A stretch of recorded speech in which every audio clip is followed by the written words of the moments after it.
You don't notice it right away. It never begins with betrayal or chaos. It begins with charm, with warmth, with that rare and disarming feeling of being truly seen. A modern woman can make a man feel as if the universe has finally led him home. She listens intently, studies your words, mirrors your rhythm, and makes you believe you found peace after years of noise. But that illusion, that intoxicating sense of being understood, is where the unraveling begins. Because in that moment, you open the gates. You hand over the keys to your world without even realizing it. You start explaining yourself. You reveal your fears, your plans, your flaws. You think you're deepening intimacy, but what you're actually doing is giving her an emotional blueprint, one that can later be used to control you. Modern relationships have replaced honesty with strategy. What once was connection has become psychology.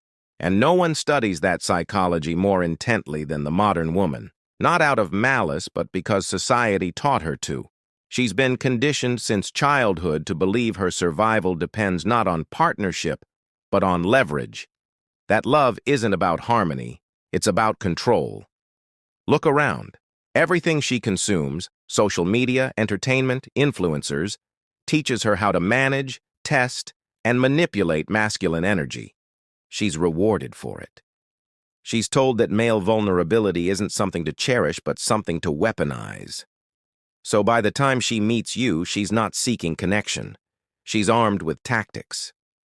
At first, it feels magnetic. You tell yourself she's passionate, outspoken, independent. You admire her fire. You tell your friends she challenges me. But what you don't see is that behind every challenge lies a subtle reshaping of who you are. Each time you adjust to her moods, bend your boundaries, or justify your intentions, you lose a small piece of yourself. And the more you yield, the less she respects you. That is the first truth men refuse to face. A woman cannot love the man she controls. She may enjoy the power, but she cannot desire what she dominates. And so the cycle begins. She tests, you explain. She withdraws, you chase. She criticizes, you fix. And each time, you shrink a little more. You tell yourself you're being patient, mature, understanding. But what's really happening is reprogramming. This is how modern women break men, not through cruelty, but through conditioning. They make you believe love must be earned through emotional labor. That masculinity must be negotiated through apology. That peace only exists when she approves. And once you accept that lie, you begin to organize your entire life around her emotions instead of your own purpose. By the time you see it, you're no longer leading. You're performing. You're not living, you're reacting. And that's when the slow erosion begins. It always starts small, with concessions that seem harmless. You cancel a gym session because she says she misses you. You stop talking to a female friend because she feels disrespected. You change how you dress because it makes her uncomfortable. None of it feels like control. It feels like love. But love that requires you to shrink isn't T-love. It is possession disguised as affection. The modern man mistakes peace for permission. He believes avoiding conflict will save the relationship. But every time you silence yourself to keep her calm, you teach her that her emotions are law and your boundaries are optional. That's how the destruction grows, quietly, through your own good intentions. Here's the paradox. Modern women say they want strong men, yet unconsciously dismantle every ounce of strength they find. They want leaders who never lead, protectors who never say no, warriors who never fight back. They crave authority without accepting the discomfort that comes with it. Because deep down, modern conditioning has turned too many women into emotional anarchists. They long for order, but revolt against it when it appears. You see it in the way she argues. She doesn't seek resolution. She seeks dominance. She doesn't want truth. She wants validation. Offer logic, and she calls it cold. Stay calm, and she calls it detached. Assert yourself, and she calls it controlling. That's not communication. That's psychological warfare dressed as intimacy. And the average man gives in. Not because he's weak, but because he's exhausted. He's been taught that assertiveness is aggression, that disagreement is disrespect, that silence equals safety. But safety isn't peace. It's paralysis. And paralysis kills your drive, your ambition, your focus. You stop taking risks. You stop dreaming. You stop doing anything that might cause another emotional storm. That's how modern women destroy men, not by betrayal or greed, but by draining their spirit, by turning love into negotiation and affection into accountability. Men once built empires for love. Now they build explanations. They justify, they apologize, they adapt, thinking they're fixing the relationship when all they're doing is reinforcing dependence. She becomes the center, and he becomes the orbit. And once a man loses his orbit, he loses everything. Modern women speak of equality, but equality without accountability turns into entitlement. They want men to provide emotional stability while they bring emotional chaos. They expect men to understand their trauma while refusing to understand male pressure. They demand empathy, yet rarely offer respect. And still, none of this stems from evil. It comes from confusion. Society fed both men and women the same lie. That power is more important than peace. That love is competition, not cooperation. And in that lie, both lose. She loses her ability to admire, and he loses his ability to lead. She grows restless. He grows numb. She seeks excitement elsewhere, while he seeks escape, through work, distraction, or silence. That silence she calls emotional distance. But it's not distance. It's grief. It's the sound of a man mourning himself while still alive. Every man who's ever loved deeply knows what comes next, the splitting of the self. On the outside, you smile, nod, agree. You say what keeps the peace, but inside, you're shrinking, editing every word before it leaves your mouth. You rehearse your tone. You apologize for feelings you didn't cause. You start living cautiously, like a man tiptoeing through his own home. And she doesn't see it. To her, you seem calmer, more understanding. She believes the relationship is improving because the argument stopped. She doesn't realize she's no longer speaking to a man, but to his survival instinct. Men don't break loudly. They fade. They stop laughing from their stomach. They stop dreaming out loud. They stop deciding. It's not fear. It's fatigue. You can't lead and walk on eggshells at the same time. Here's what makes modern relationships so heavy. Emotional transactions have replaced genuine connection. Each partner keeps an invisible scorecard. Who listened more? Who texted first? Who apologized last? Love used to mean merging lives. Now it means managing grievances. And when a man lives like that long enough, his nervous system changes. He becomes hyper-alert. Every sigh, every silence, every "we need to talk" sends a rush of adrenaline. He's not fighting for peace anymore. He's fighting for identity. And that constant vigilance kills creativity, joy, and purpose. That's the real destruction modern men face. Most men don't realize how far they've fallen until they find themselves explaining to a woman why they deserve to rest. Think about that. Explaining peace as if it were a privilege. Modern women often mistake this exhaustion for apathy. They'll say, "You don't care anymore," without realizing they've drained him dry. For many, emotional attention has become currency, the way they measure love. And the man, desperate to keep her, keeps spending until there's nothing left. The tragedy? Once he's empty, she leaves anyway, not from cruelty, but instinct. Because the very energy that once drew her in, his drive, confidence, unpredictability, is gone. She'll say he changed, but in truth she trained him to, and he walks away haunted by the realization that the love he gave was used as the weapon that destroyed him. He learns too late that boundaries are the foundation of attraction. and that peace bought through self-betrayal always ends in resentment.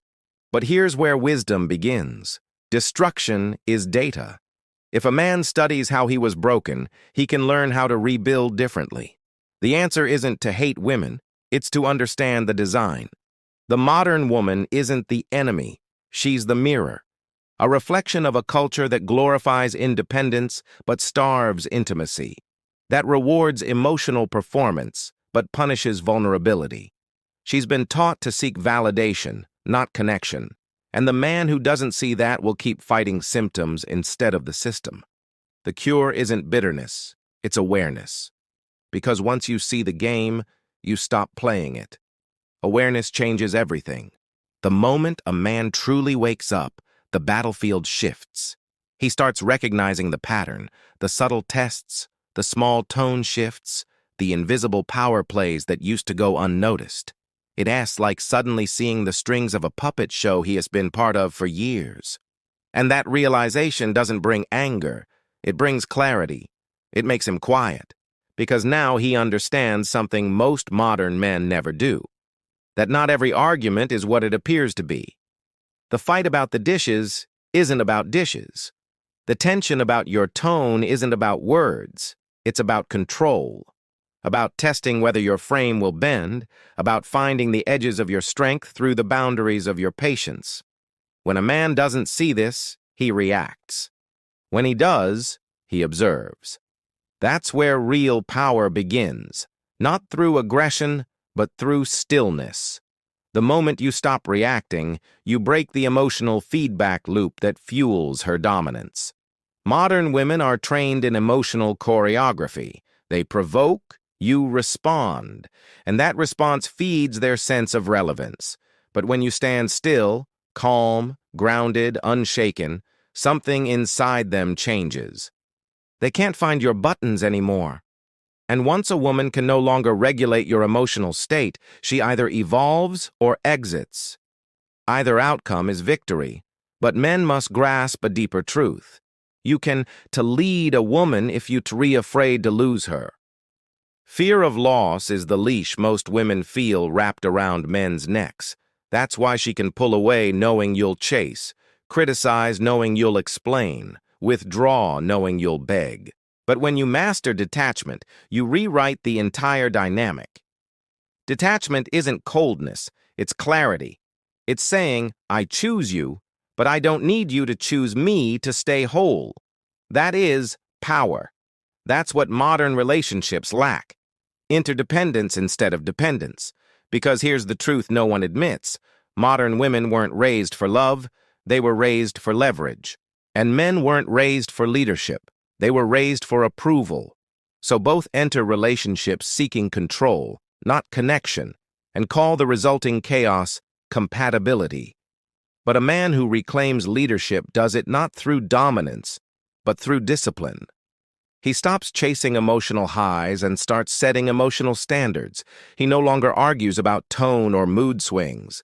He simply decides what kind of energy he allows into his life. He stops begging for understanding and starts demanding alignment. Modern women don't ruin men through force. They do it through fatigue. So if you want to survive modern love, become inexhaustible, not by hardening, but by mastering emotional efficiency. Stop wasting energy proving your innocence, your loyalty, your good heart. Prove your worth to yourself through purpose, not persuasion. A man's resurrection begins the moment he decides his life will no longer orbit around female validation. Because when a woman realizes she's not the center of your world, she either grows to fit into it or fades from it. Either way, you win your peace. You can't save a woman from her programming. You can only refuse to be destroyed by it. That is the psychological turning point every man must reach.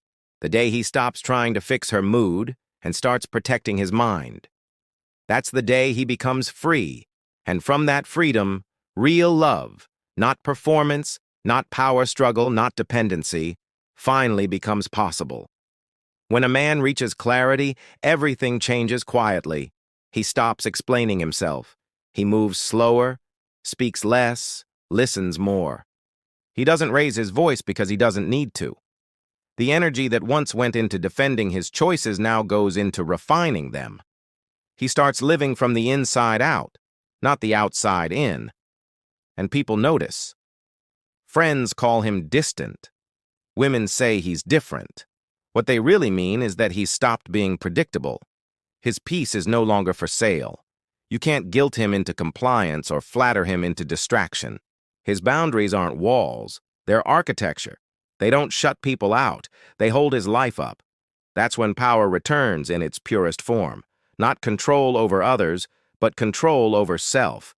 The modern world confuses dominance with steadiness, but they're nothing alike. Dominance is rooted in fear, steadiness is rooted in purpose. When a man becomes steady, women feel it before they understand it. Some feel safe in it, others feel exposed by it. Either way, it separates what's real from what's performative. The modern woman's conditioning struggles with this kind of man because he breaks the pattern. She's used to emotional chess, but when her opponent refuses to play, her strategy collapses. Here's the deeper truth. Most women don't want to destroy men. They destroy what they don't understand. They destroy calm because chaos feels familiar. They destroy stability because they mistake peace for boredom. But a man who truly knows himself doesn't take it personally. He recognizes projection as what it is, a mirror of internal unrest. He learns that compassion doesn't equal compliance. He can love without losing himself, care without carrying her storms, listen without absorbing. From that space, he becomes untouchable, in the best way. His work improves because he's no longer consumed by drama. His friendships deepen because they're not built on complaint. His body heals because his nervous system finally rests. He realizes how much energy he once wasted trying to fix people who didn't want to be fixed. Psychologists call this integration. When a man stops swinging between extremes, between the overly soft and the overly detached, and becomes centered. Centered men are dangerous only to illusions. They can't be seduced by attention or manipulated by guilt. They see modern relationships for what they are, spiritual negotiations disguised as romance. And when a man lives this way, he no longer fears women's disappointment. He respects it, but doesn't surrender to it. That's when attraction transforms, from anxiety to admiration. Women may resist this energy at first, but the ones with emotional maturity eventually lean into it. Because beneath all conditioning, every woman still longs for a man she can trust, and trust cannot exist without strength. The irony? Once you stop trying to prove yourself to women, they finally start to see your worth. That's not arrogance, it's alignment. Value recognized is value earned, not negotiated. The man who once lived in emotional survival begins to live in sovereignty. His peace is unconditional. His joy is self-sourced. He leads not through authority but through example. That's the man the modern world both fears and needs. When a man reaches that calm center, his entire worldview rearranges. He sees that everything he was taught about love was inverted.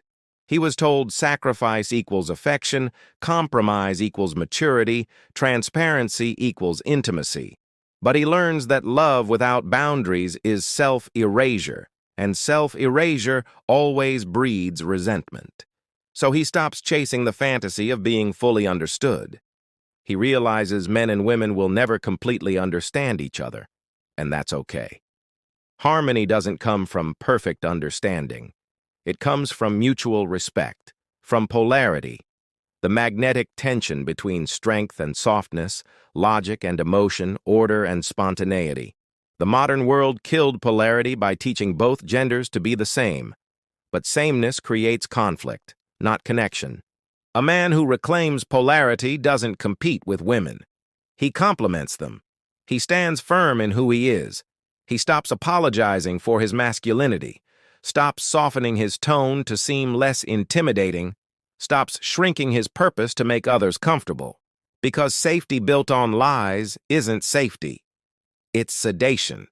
And as he lives truthfully, something rare happens. He becomes the kind of man who doesn't flinch under pressure, doesn't chase approval, doesn't trade integrity for comfort. Other men sense it. They come to him for guidance, for direction, for steadiness. They recognize something ancient in him, a calm the modern age has forgotten. That's how leadership is reborn, not through status, but through substance. He doesn't preach masculinity, he embodies it. He works, he protects, he provides, sometimes loudly, sometimes quietly, always intentionally. He carries weight without complaint and moves with calm precision. He isn't perfect, he's whole, and that wholeness radiates. Women around him either rise or recoil. Those who rise soften, not because he demands it, but because his steadiness makes chaos feel pointless. Those who recoil try to provoke him, but his peace absorbs it like a black hole. You can't break what doesn't resist. Psychologically, this kind of man forces everyone around him to evolve. His energy doesn't fight. It transforms. His presence becomes a mirror that exposes what others avoid facing. And because of that, he must carry solitude like a shield. Power isolates, until you learn to walk with it quietly. He learns to guard his focus the way he once guarded love. He no longer entertains drama because he understands attention is fuel. And whatever he feeds grows. So he directs it toward creation, mastery, legacy.